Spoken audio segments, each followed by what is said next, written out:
On va parler à présent du tour de force de Karine Le Marchand au Salon de l'Agriculture. Karine Le Marchand, on la connaît tous, animatrice de L'amour est dans le pré sur M6. Elle a réussi à mettre presque tous les distributeurs autour de la table et de mettre en place une charte donc avec ses distributeurs pour favoriser les agriculteurs. Bonjour Karine Le Marchand, merci beaucoup d'être avec nous ce matin. Bonjour. Je voulais qu'on détaille un petit peu ce que contient cette charte. Déjà, un premier point.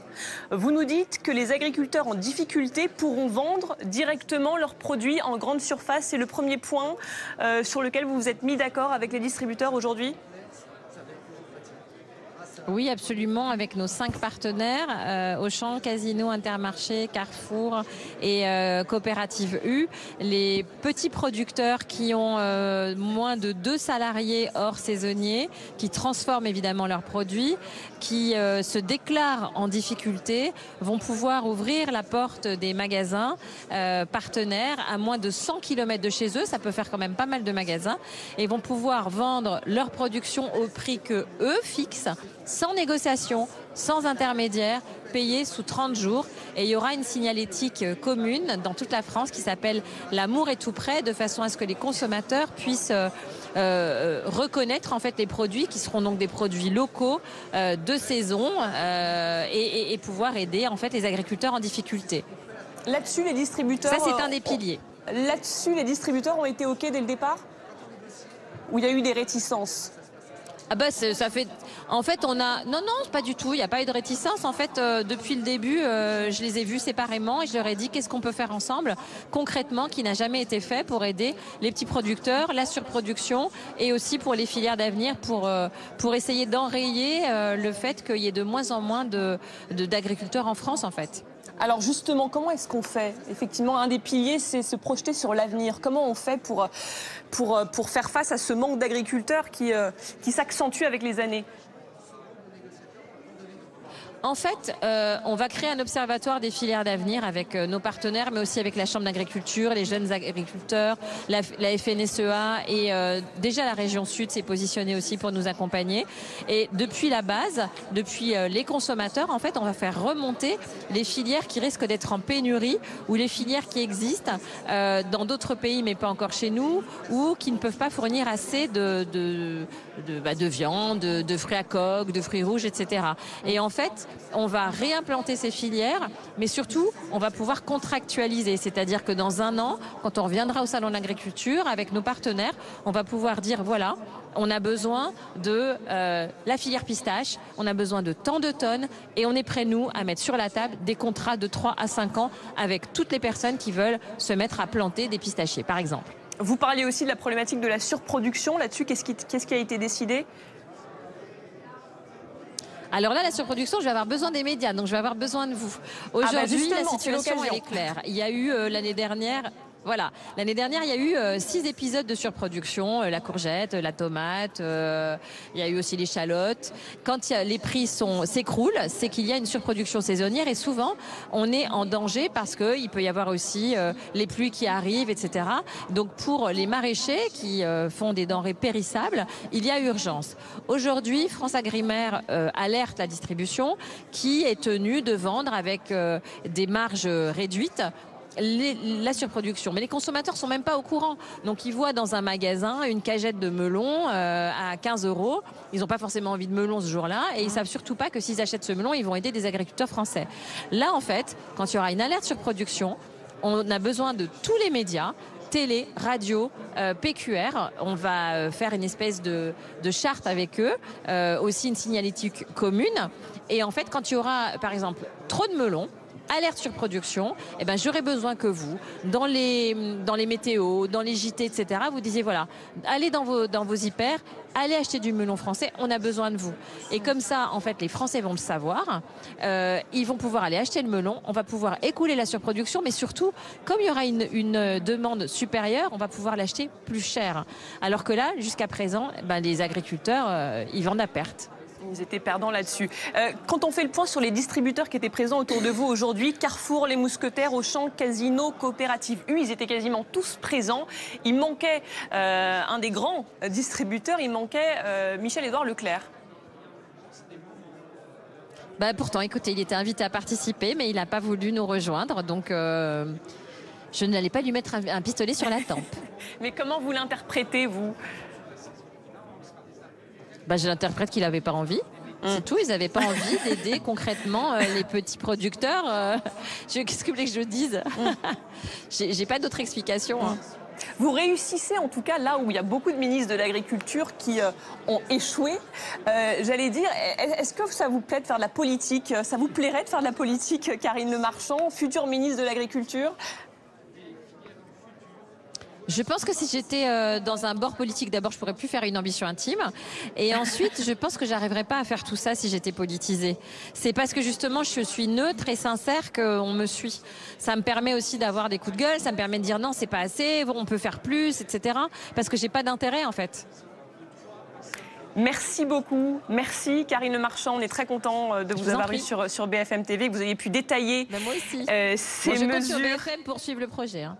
Exactement, on a compris le message. Quand il y aura de la surproduction, on dira qu'il y a trop de melons dans les rayons et qu'il faut aller acheter les melons. On passera le message. Merci Karine Le Marchand. On va... Bon, merci, au revoir. Merci beaucoup. Yves Puget nous a rejoint, directeur des rédactions du magazine LSA, le magazine des professionnels de la consommation. Est-ce que déjà vous saluez la démarche de Karine Le Marchand? Oui, c'est une belle initiative. Alors certains disent que c'est de la communication, mais la communication, c'est pas un gros mot, d'abord. Et ensuite, ça va dans le bon sens. Après, il faut être conscient que la mise en place sera compliquée. Quand on dit tout simplement j'ai que 2 salariés, mettre mes fruits et légumes en rayon, il faut d'abord qu'il y ait de la place. Ça va prendre la place d'autres fournisseurs. Il faudra justifier effectivement d'être en perte. Il faudra justifier de certaines qualités quand même, parce que le distributeur est responsable des produits qu'il met en rayon. Et puis dernière chose, celui qui va décider in fine, c'est le consommateur. Encore une fois, il y a les déclarations. On est tous prêts à payer plus cher pour sauver le monde agricole.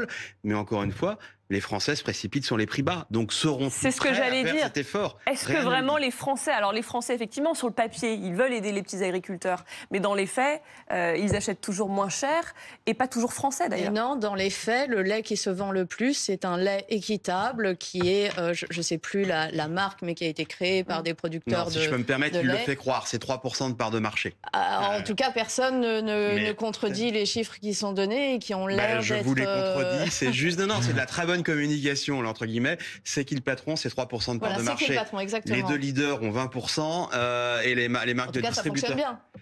C'est 3%. C'est bien, c'est une belle initiative, il faut la saluer, mais ce n'est que 3%. Le lait produit en France, seulement 10% du lait va dans les briques et les bouteilles qu'on achète. Et dans ces 10%, c'est qui le patron, c'est 3% de part de marché. En revanche, il a posé le sujet sur la table médiatiquement, et là, il a raison.